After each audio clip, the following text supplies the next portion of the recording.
గతేడాది పుష్ప 2 సినిమా విడుదల సందర్భంగా ఆర్టీసీ క్రాస్ రోడ్స్ లోని సినిమా హాల్లో బెనిఫిట్ షో సందర్భంగా జరిగిన తొక్కిసలాట ఘటన ఏ స్థాయిలో చర్చనీయాంశం అయిందనే సంగతి తెలిసిందే. ఈ సమయంలో ప్రధానంగా అల్లు అర్జున్ అరెస్ట్ వ్యవహారం రాజకీయ రంగు పులుముకుందనే కామెంట్లు బలంగా వినిపించాయి.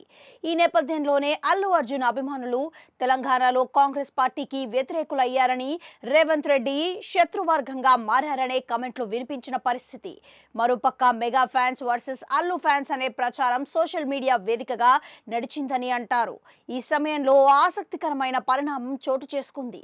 మెగా కాంపౌండ్ అంతా ఒకటే అని కొంతమంది అంటే, ప్రస్తుతం టర్మ్స్ మారాయని, ఇప్పుడు మెగా వర్సెస్ అల్లు వ్యవహారం నడుస్తుందనే విషయం నెట్టింట కొన్ని అంశాలపై కమెంట్ సెక్షన్లో చూస్తుంటే స్పష్టమవుతుందని అంటున్నారు సోషల్ మీడియా పరిశీలకులు. ఈ నేపథ్యంలో అల్లు అర్జున్ ఫ్యాన్స్ ని రేవంత్ దూరం చేసుకున్నారనే చర్చ నడిచింది. అది ఎంతవరకు నిజమో తెలియదు కానీ తాజాగా మెగా ఫ్యాన్స్ మనసు మాత్రం రేవంత్ రెడ్డి దోచుకున్నారనే చర్చ మాత్రం మొదలైందని అంటున్నారు. దీనికి కారణమైంది తాజాగా రంగారెడ్డి జిల్లా పొద్దుటూరులో జరిగిన ఎకో ఫ్రెండ్లీ ఎక్స్పీరియం పార్క్ ప్రారంభోత్సవ కార్యక్రమం. ఈ కార్యక్రమంలో చిరంజీవి, రేవంత్ రెడ్డి పాల్గొన్నారు. రంగారెడ్డి జిల్లా పొద్దుటూరులో ఏర్పాటు చేసిన అతిపెద్ద ఎకో ఫ్రెండ్లీ పార్క్ ప్రకృతి ప్రేమికులకు అందుబాటులో రానుంది.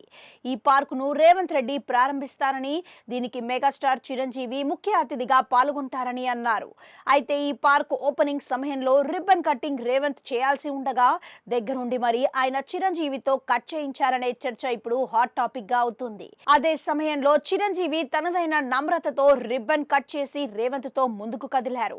అనంతరం దీనికి సంబంధించిన పైలాన్ ను ఆవిష్కరించే సమయంలోనూ చిరంజీవిని పక్కకు పిలిచి నిలబెట్టుకున్న రేవంత్ ఆ కార్యక్రమాన్ని పూర్తి చేశారు.